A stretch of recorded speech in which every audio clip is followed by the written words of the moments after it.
یکی هست که اصل مراقبه است، نه؟ او خود صحیح است. یعنی ما مراقبه در حقیقت در اول خود نقطه را باید بگیریم که تصوف یک سیستم تربیتی است. این باید تصحیح شود. تصوف امروز که ما با تصوف روبرو هستیم دو سه غلطی شده. تعدادی که تصوف رد میکنه، تصوف معلومات نداره، جاهلانه رد میکنه. و کسایی که ادعای تصوف میکنه تصوف نمیفهمه. بنابراین تصوف در بین دو جهال روبرو شده. تصوف تزکیه نامش میمانند، تصوف نامش میمانند، هر چی که نامش میمانند، لا مشاحة فی الاصطلاح. این در حقیقت روح دین است.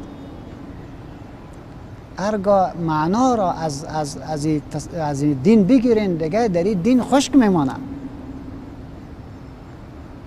این یک قضیه شد که یک بحث بسیار جالب و مهم است که باید همه جانبه صورت بگیره و اصل تصوف را باید بپذیریم. این تراث ماست، تراث بسیار عظیمی و باید احترام گذاشته شود. این اردو جاهلا باید فهمانده شود. جاهلی که رد میکنه و جاهلی که ادعای خشک میکنه و دروغ میگه دکاندار است. از تصوف دکانداری جور کرده، میخواه خود پول به دست بیاره. همین کسایی که سر قبرستان ها مجاورا کشیدن اینا دروغگوی هستند. اصل تصوف یک سیستم تربیتی است و سر اصل بنا گذاشته شده است که ما دو پیر داریم. یک پیر ارشاد داریم، یک پیر طریقت داریم. پیر ارشاد عبارت از شخص دانشمند عاملی است که مرید خود را در روشنی شریعت قدم‌های استوارش را پایه‌گذاری می‌کند.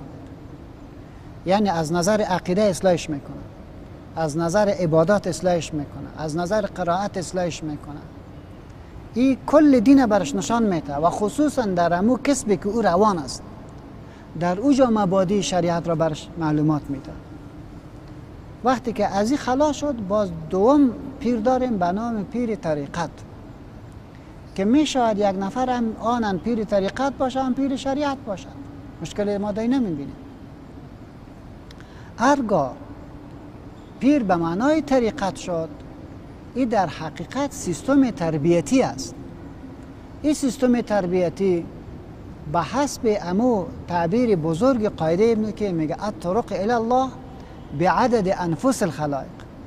انسان ها که با خدا ارتباط دارن هر کدام ما شما با الله یک رمز خاص خدا داریم. پیر طریقت عبارت از انسان آگاه دانشمند متقی است که به حسب تعبیر رسول ما صلی الله علیه و سلم که ارشاد می‌فرماید اتقوا فراسة المؤمن فانه ينظر بنور الله. وقتی که با کسی می‌بیند با اندازه معنویت می‌بینه که خلاها جایگاه خطای از او را درک میکنه که این نفر اینی مشکل داره. در روشنی امو ظروفی که جانب مقابلش یا مریدش دارد او را در سیستم تربیتی قرار میده، آهسته آهسته او را به طرف خدا نزدیک و نزدیکتر میکنه. بناهن در انگام امین مراوده‌ای که میشه میبینه که پیش مرید آنقدر اخلاص است که امین مرشد اما تو اخلاص در خود کمتر میبینه. شوق و علاقه مرید را بیشتر از خود احساس میکنه. با سر خود دلش میسوزه، میگه که امین مرم در وقت مراقبه فراموش نکنی. عکس مراد نیست عزیزم، اینجا اشتباه هست. اینجا ای است که به مریدش میگه که وقتی تو مراقبه میکنی من بیچاره رم که در حقیقت میخوام به تو ارشاد بتم مرم از دعا فراموش نکنی. با اون پروردگارت بگو که همی یک کسی هست که مرا تو میگه که تو برو ولی خودش بسیار مانده است، در مانده است، ایرم ببخش.